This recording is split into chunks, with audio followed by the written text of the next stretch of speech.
Historias reales, sucesos inexplicables, una puerta abierta al mundo del horror. Esto es Relatos Siniestros.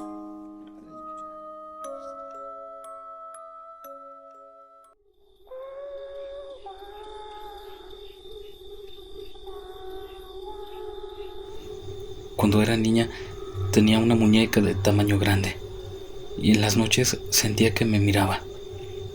Me hacía despertar y cuando volteaba a verla movía su cabeza. Me miraba y abría y cerraba los ojos. Y cada noche era lo mismo. Solo me decían que estaba soñando, pero yo sabía que no. Y me daba mucho miedo. Hasta que enfadé a mi papá y la tiró en un patio de la casa que estaba rellenando. Y ahí se quedó esa muñeca.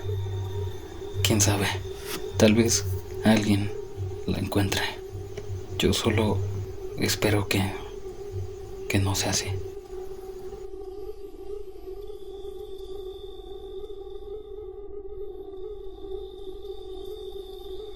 Mi papá falleció en agosto. Falleció a causa de una llanta que le explotó, irónicamente en el que fuera su lugar de trabajo, un taller. Recuerdo que nosotros éramos muy pequeños en aquel entonces y que un mes después, en septiembre, nos encontrábamos ya viviendo en el taller porque no teníamos otro lugar a donde ir. No era el mejor lugar para unos chiquillos, pero era lo único que teníamos. Recuerdo que acomodamos un par de tablas y hicimos una cama improvisada en el pequeño espacio que era aquel viejo taller. Tratamos de acomodarnos como fuera. Recuerdo que enfrente de nosotros había un sillón algo viejo, pero que a mi papá le gustaba mucho quedarse dormido en ese lugar. Recuerdo que por la madrugada me desperté y lo miré. Lo miré allí en su sillón. No me dijo nada. Yo tampoco le dije nada, pero se me quedó viendo. Quiero pensar que vino a cuidarnos desde el más allá. Y es que yo siento que él no supo de su deceso. Creo que todo fue tan repentino que jamás se enteró que dejó de existir en este mundo. Años después, la gente nos comentaba que escuchaban su voz, que escuchaban cómo los recibía amablemente en su velorio. También nos contaron que en el taller, pues, miraban su sombra o lo escuchaban hablar. Hace muchos años también que nos mudamos de ese lugar y bueno, ya no he sabido nada. Ya no he sabido si el espíritu de mi papá sigue por allá, en aquel taller.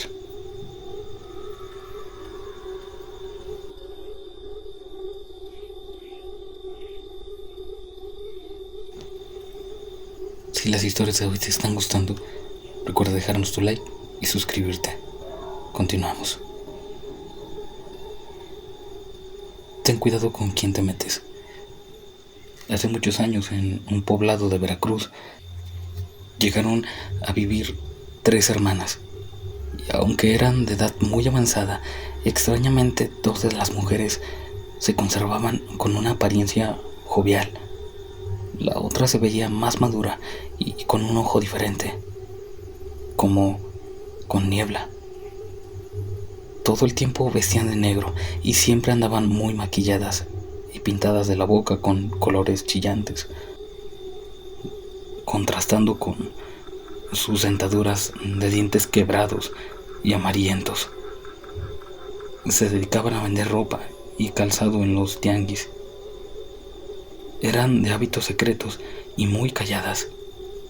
Se les podía ver caminando por las noches y dirigirse a algún cerro cubierto de árboles y de matorrales de las cercanías, otras veces comprando hierbas y extraños objetos, mas nunca cerca de alguna iglesia.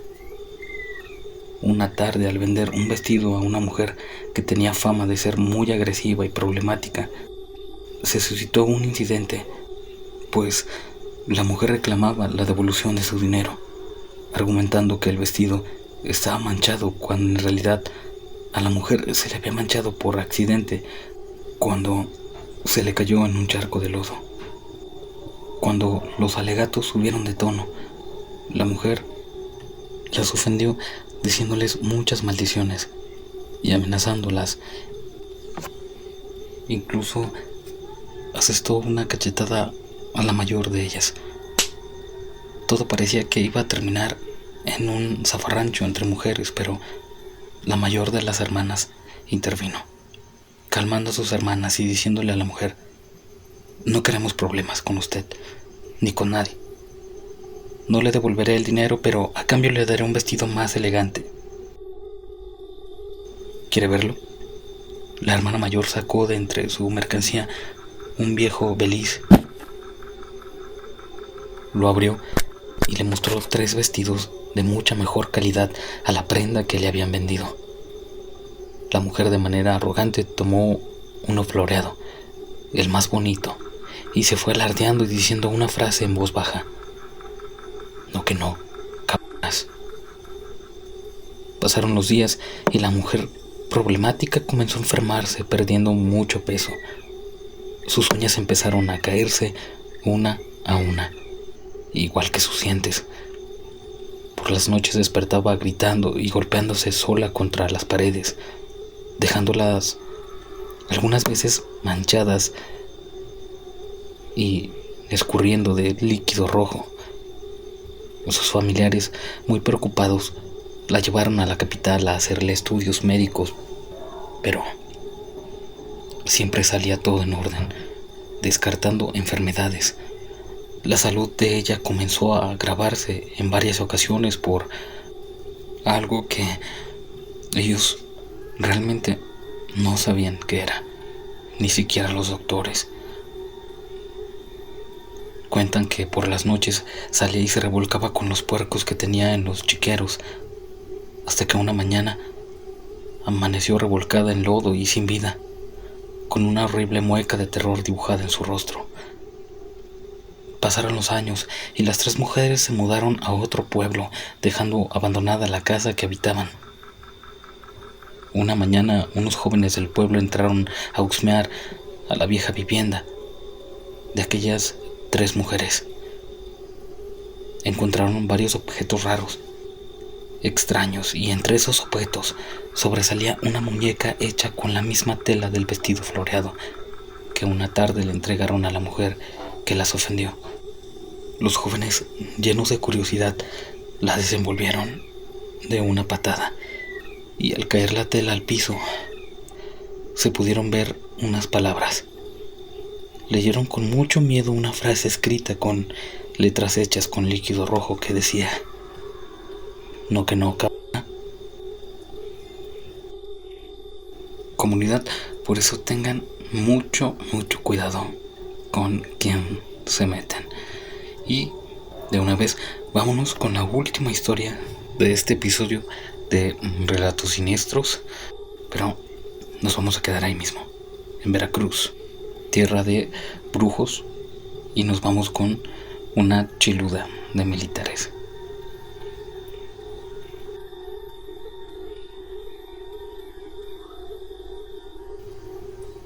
Les cuento rápidamente mi trayectoria dentro de la Armada de México.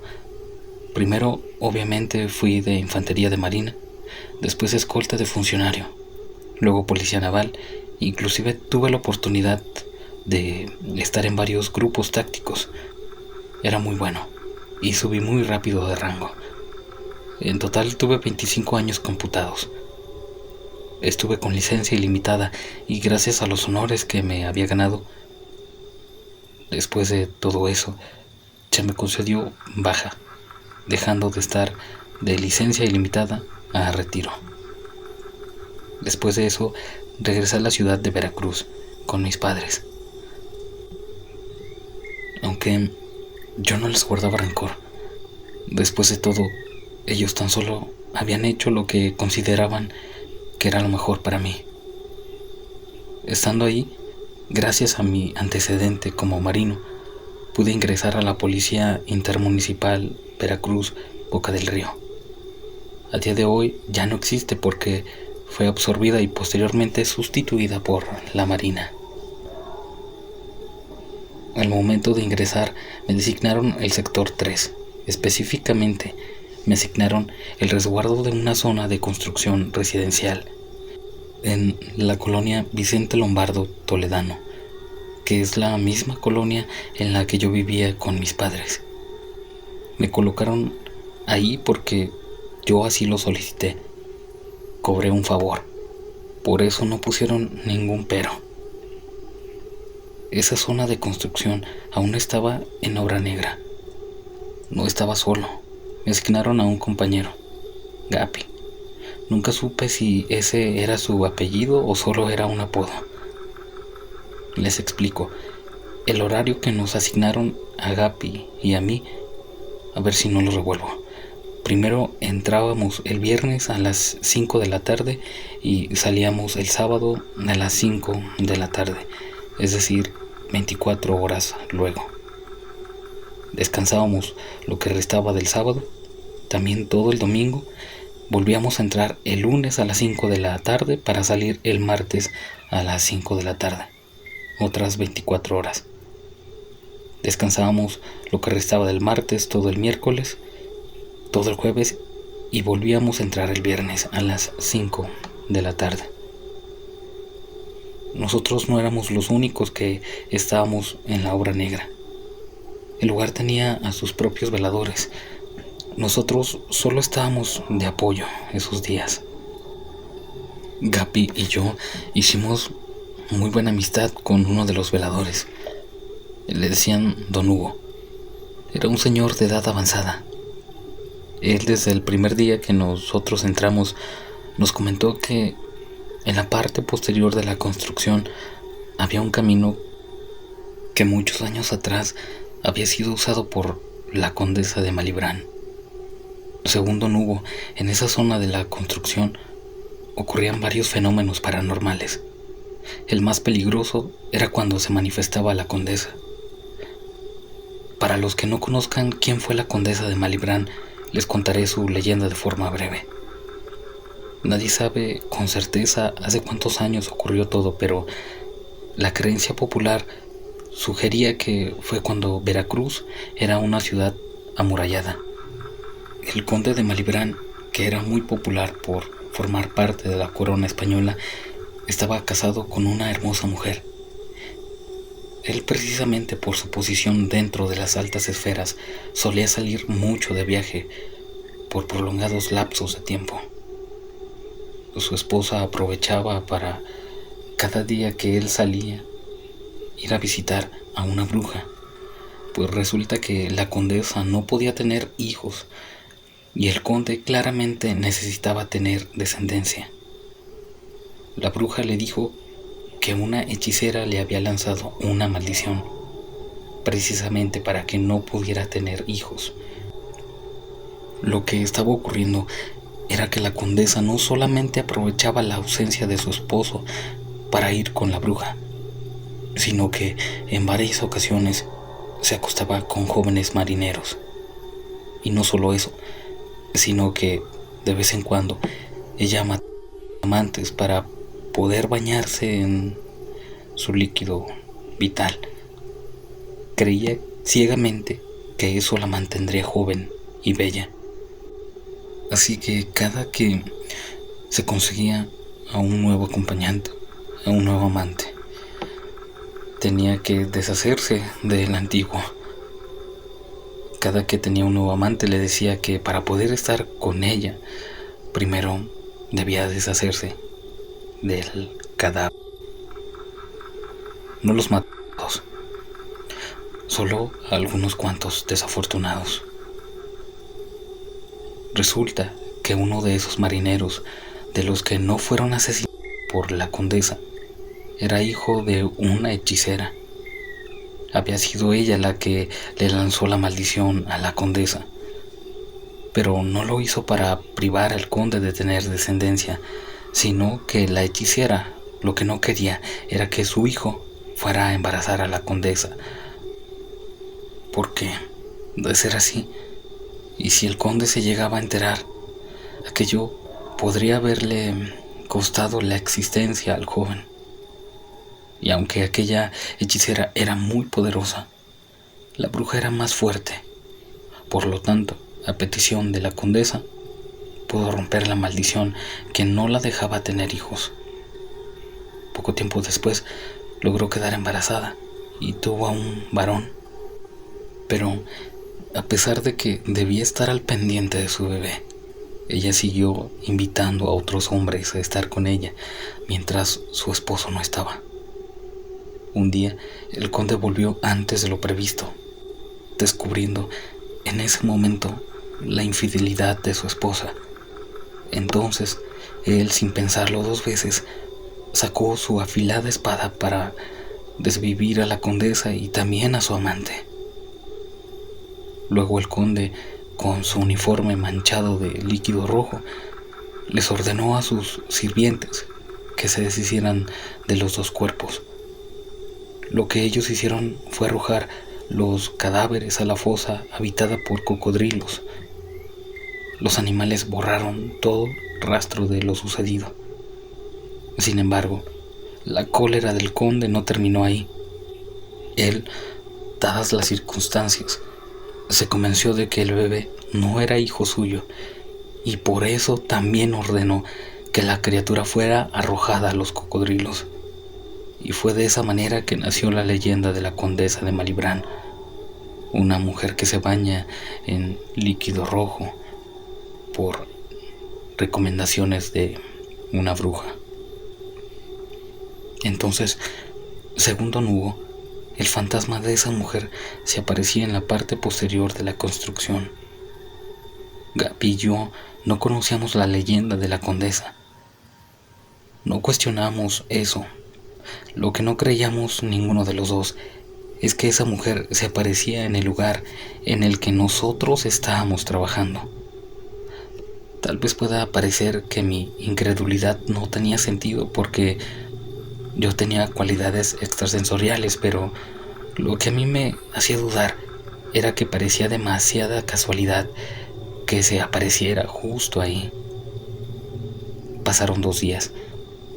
Yo estaba haciendo un rondín de rutina. Era la 1 de la mañana. Me encontraba revisando el interior de los departamentos. Entonces, escuché un ruido proveniente del bloque de enfrente. La obra negra. Era de 3 bloques de departamentos. 2 bloques, uno frente al otro, y el otro bloque en medio de ambos. Yo caminé hasta donde estaba el espacio para poner la ventana. Desde allá lucé con mi linterna hacia los departamentos que estaban de frente. Entonces me percaté que en el techo del departamento de más arriba había una silueta humana que parecía estar mirando hacia la calle. Debido a la distancia, yo no alcanzaba a distinguir si se trataba de un hombre o de una mujer. Me comuniqué por radio con Gaby para comentarle la situación. Él dejó de hacer lo que estaba haciendo. Se acercó a los departamentos desde abajo y él también alusó a esa silueta. Entonces pudimos darnos cuenta de que se trataba de un hombre. Nosotros le gritamos, pero no nos respondió. Lo único que hizo fue llevar su mano hasta su boca. Supuse yo que estaba fumando. De pronto la silueta desapareció. Creí que había saltado y le pregunté a Gaby por radio si el tipo había caído, pero me dijo que no. Entonces acordamos que íbamos a subir hasta allá para revisar que no se tratara de un indigente que estuviera acampando en el techo de ese bloque de departamentos. En el momento que llegamos, yo tuve todas esas sensaciones escalofriantes que lleva experimentando durante años. Ahí entendí que lo que habíamos visto no se trataba de una persona, pero yo no creía que tampoco fuera un fantasma, porque los fantasmas no fuman. Ese fue un viernes. El lunes que volvimos al trabajo, Gaby y yo nos dimos el tiempo para platicar con don Hugo. Le contamos todo. Y entonces él nos comentó que tal vez pudiera tratarse de un brujo. Nosotros no entendíamos qué se suponía que un brujo podría estar haciendo en una construcción. Don Hugo nos recordó que estábamos en Veracruz, que los brujos estaban en todas partes, que no era necesario que hubiera un motivo para que el brujo estuviera ahí, que tal vez simplemente había ido a disfrutar de la vista, aunque también existía la posibilidad de que antes de que se iniciara la construcción, el brujo pudiera haber tenido enterrado en el terreno alguno de sus trabajos y que estaba ahí para asegurarse de que no los hubieran sacado. Mi experiencia como marino me decía que simplemente había que dispararle, que con eso estaría todo arreglado, pero don Hugo dijo que esa era una pésima idea, que con los brujos nunca se sabe. Y es que no se sabe qué tan poderosos puedan ser, que había muchos que eran inmunes a las balas. Entonces, si yo le disparaba y resultaba ser uno de esos, lo único que yo iba a conseguir era que el brujo me lanzara una maldición para matarme, o peor aún, que le hiciera algo a mis padres. Gaby y yo nos decidimos que dejaríamos en paz a ese brujo. Lo seguíamos viendo por mucho tiempo, pero fingíamos que no estaba ahí.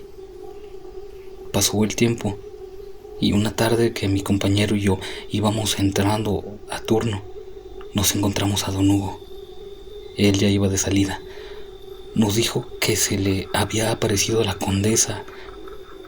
Él, a pesar de que sabía que se aparecía, nunca le había tocado verla, pero por eso estaba muy asustado.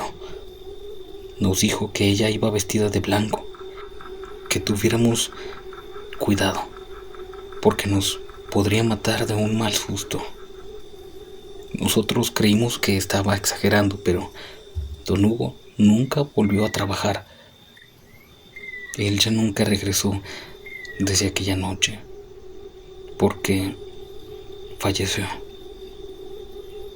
Gaby y yo nos quedamos muy consternados. También teníamos miedo.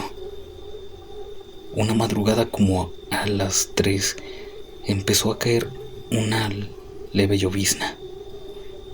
Yo estaba haciendo un rondín y aunque no quería hacerlo, forzosamente tenía que ir a la parte posterior de la construcción.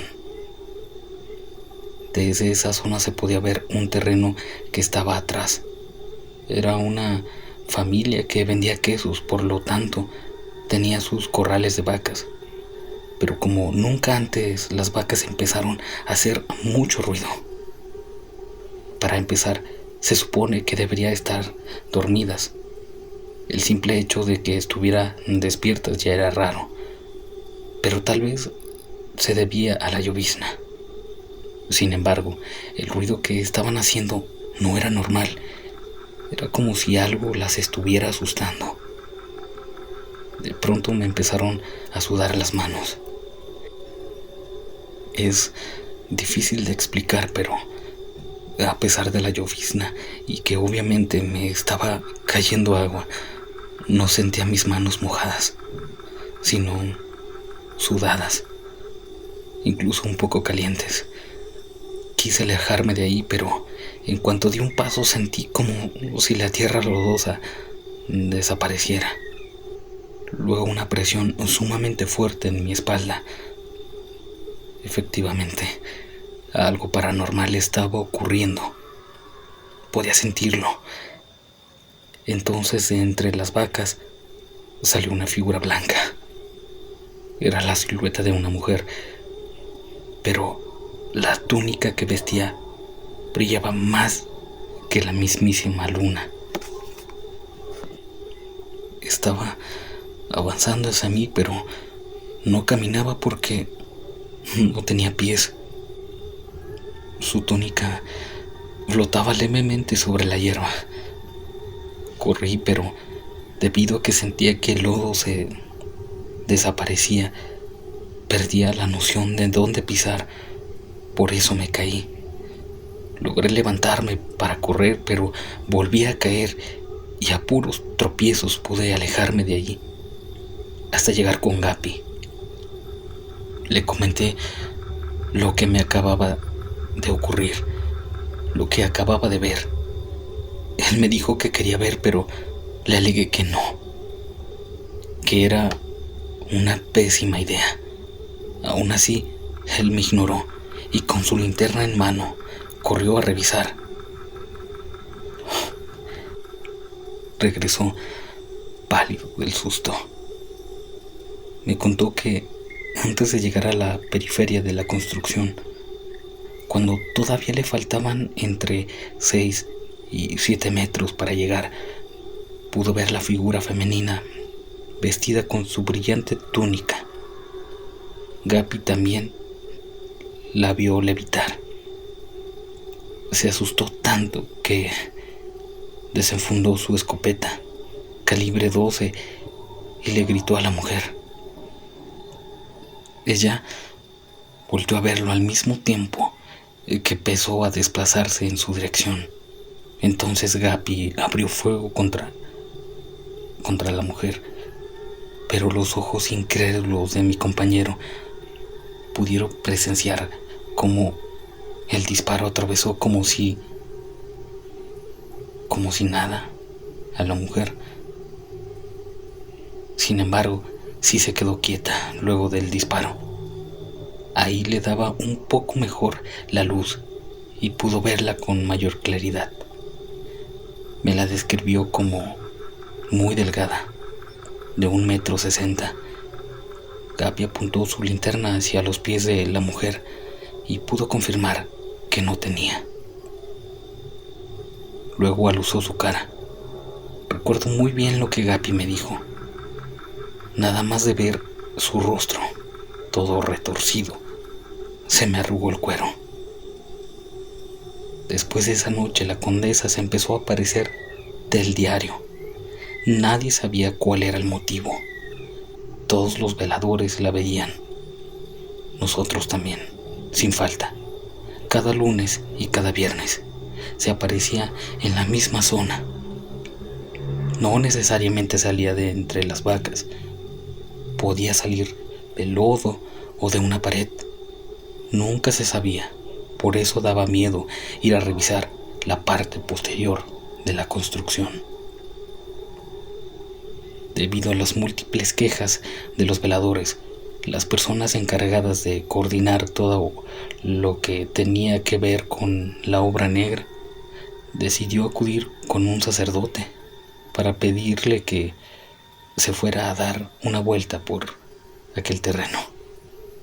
El cura se presentó en la construcción, pero dijo que la carga energética maligna era tan abundante en la parte posterior que él no podía hacer mucho, ya que esa clase de entes solo pueden ser expulsados cuando se manifiestan, y él no iba a acudir en la noche.